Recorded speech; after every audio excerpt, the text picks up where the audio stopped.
नमस्कार, मी अमिता. तुम्ही पाहत आहात E6 टीव्ही मराठी. आधी वळूया हेडलाईन्स कडे. पुण्याचा जमीन घोटाळा अहवाल आला, धक्कादायक माहिती समोर. ऐन निवडणुकीत मनसेला सर्वात मोठा धक्का, बड्या नेत्याचा भाजपमध्ये प्रवेश. मुंबईतील छत्रपती शिवाजी महाराज आंतरराष्ट्रीय विमानतळ 20 नोव्हेंबर 2025 रोजी राहणार बंद. मंत्र्यांच्या नाराजीवरून आदित्य ठाकरेंनी एकनाथ शिंदेंना डिवचलं. नेमका काय म्हणाले? पुढील 24 तास धोक्याचे, राज्यावर मोठा संकट, लाटेचा थेट इशारा. सोने चांदी दरवाढीचे इनकमिंग, किमतीत तुफान, ग्राहकांमध्ये मोठी नाराजी. तर बुलेटिनच्या सुरुवातीलाच एक महत्त्वाची बातमी समोर येत आहे. पुण्यातील मुंडवा जमीन घोटाळा प्रकरणात मोठी माहिती समोर आली आहे. या माहितीमुळे उपमुख्यमंत्री अजित पवार यांचे पुत्र पार्थ पवार यांना क्लीन चिट देण्यात आलेली आहे का, असा प्रश्न उपस्थित केला जात आहे. मिळालेल्या माहितीनुसार मुंडवा जमीन गैरव्यवहार प्रकरणातील मुद्रांक विभागाचा अहवाल सादर करण्यात आला आहे. या अहवालात दिग्विजय पाटील, शीतल तेजवानी आणि रवींद्र तारू यांचा उल्लेख करण्यात आला आहे. या तिघांवरही अहवालात ठपका ठेवण्यात आला आहे, परंतु या अहवालात पार्थ पवार यांचे नाव नाही. पार्थ पवार यांचा कुठेही उल्लेख नाही. त्यामुळेच आता पार्थ पवार यांना क्लीन चिट मिळालेली आहे का, असा सवाल उपस्थित केला जात आहे. राजेंद्र मुंठे यांच्या नेतृत्वाखाली या प्रकरणाची तपासणी करण्यात आली होती. आता हा अहवाल सादर करण्यात आला आहे. मुंडव्याचा जमीन व्यवहार हा बिल्डर शीतल तेजवानी आणि पार्थ पवार, दिग्विजय पाटील यांच्या मालकीच्या अमेडिया कंपनीमध्ये झाला होता. मात्र हा व्यवहार पुढे वादात अडकला आहे. या व्यवहारात जवळपास 300 कोटी रुपयांना जमीन खरेदी करण्याचे ठरले होते. व्यवहार झालेला असला तरी त्याची स्टॅम्प ड्युटी भरण्यात आलेली नव्हती.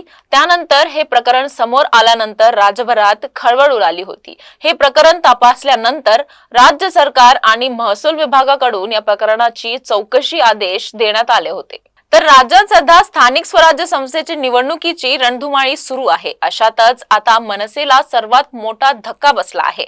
मुळशी पॅटर्न फेम पिट्या भाई म्हणजेच अभिनेते रमेश परदेशी यांनी भाजपमध्ये प्रवेश केला आहे. परदेशी हे मनसे चित्रपट सेनेचे उपाध्यक्ष होते. मात्र त्यांनी पुण्याचे खासदार आणि केंद्रीय मंत्री मुरलीधर मोहोळ यांच्या उपस्थितीत मुंबईत भाजप झेंडा हातात घेतला आहे. या पक्ष प्रवेशाबाबत बोलताना रमेश परदेशी म्हणाले की मी भारतीय संघाचा स्वयंसेवक आहे.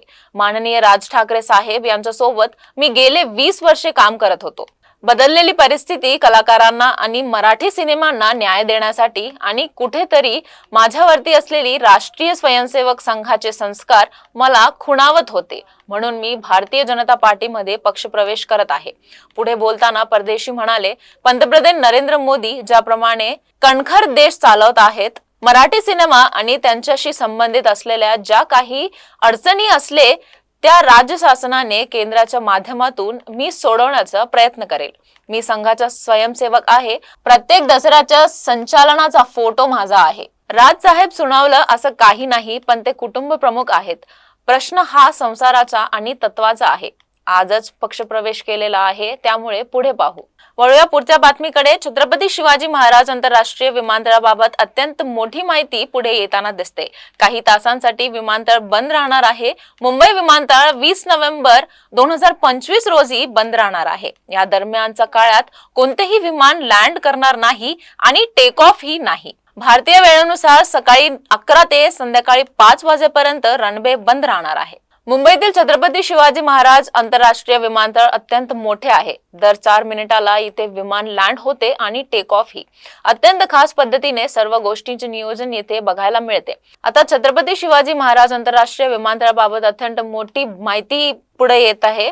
काही तासांसाठी विमानतळ बंद राहणार आहे. मुंबई विमानतळ 20 नोव्हेंबर रोजी बंद राहणार आहे. याच दरम्यानच्या काळात कोणतेही विमान लँड करणार नाही आणि टेक ऑफ ही नाही. भारतीय वेळेनुसार सकाळी 11 ते संध्याकाळी 5 वाजे दरम्यान रनवे बंद होणार आहे.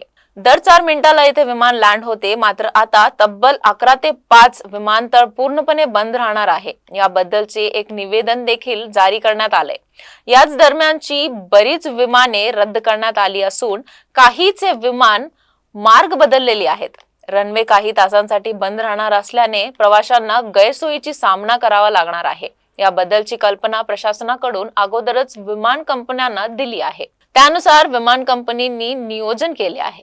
तर शिवसेनेचे मंत्री नाराज असल्याने राज्याच्या राजकारणात खळबळ उडाली आहे। आता या प्रकरणावर भाष्य करत ठाकरे गटाचे आमदार आदित्य ठाकरे यांनी एकनाथ शिंदेला टोला लगावला आहे। स्थानिक स्वराज्य संस्थांच्या निवडणुकीच्या तोंडावर भाजपकडून मित्रपक्षातील नेत्यांना आपल्या पक्षात प्रवेश दिला जात असल्याने हे मंत्री नाराज असल्याचं समोर आले आहे। शिवसेनेच्या मंत्र्यांच्या या नाराजीवरून ठाकरे गटाचे आमदार आदित्य ठाकरे यांनी उपमुख्यमंत्री एकनाथ शिंदे यांना डिवचलं आहे। आज परत कोणीतरी गावी जाणार असं आदित्य ठाकरे म्हणाले आहेत। शिवसेनेचे मंत्र्यांच्या नाराजीवर आदित्य ठाकरे यांनी ट्विट करताना म्हटले की असं कळतंय की आज मिंधे टोळीचं मंत्र्यांना मंत्रिमंडळाच्या बैठकीवर बहिष्कार टाकला आहे, गेलेच नाहीत का तर म्हणे राग आलाय, भयंकर राग मुख्यमंत्र्यांवर आणि भाजपवर। निवडणुकीतलं जागा वाटप आणि म्हणे ह्यांचा पक्ष फोडतायत म्हणून ह्याला म्हणतात चोर मचाये शोर। पण ह्यांची स्वार्थापोटी राज्य मंत्रिमंडळाच्या बैठकीवर बहिष्कार टाकणं म्हणजे महाराष्ट्राचा आणि इथल्या जनतेचा अपमान आहे। मंत्रिमंडळ बैठका जनतेचा प्रश्न सोडवायला असतात, तुमचे रुसवे फुगवे सांभाळायला नाहीत। कसा चाललाय हा कारभार? महाराष्ट्रासाठी हे सगळं चिंताजनक आहे। चला आज परत कोणीतरी गावी जाणार असं आदित्य ठाकरेंनी ट्विट केलं। राज्यात मागील काही दिवसांपासून थंडीचा कडाका वाढल्याचे बघायला मिळते। सातत्याने वातावरणात मोठा बदल होताना दिसतोय, तर त्यामध्येच भारतीय हवामान विभागाने मोठा इशारा दिला आहे। राज्यात गारठा चांगलाच वाढला असून पारा घसरताना दिसतोय। उत्तर भारतातून येत असलेल्या थंड वाऱ्यामुळे राज्यात थंडी पाहायला मिळत आहे। पुढील काही दिवसांमध्ये उत्तर भारतमधील थंडी वाढण्याचा इशारा आहे। हिमाचल प्रदेश, जम्मू काश्मीर, पंजाब, उत्तर प्रदेश, मध्य प्रदेश, बिहार या राज्यांमध्ये थंडीचा लाटेचा इशारा भारतीय हवामान विभागाकडून देण्यात आला आहे।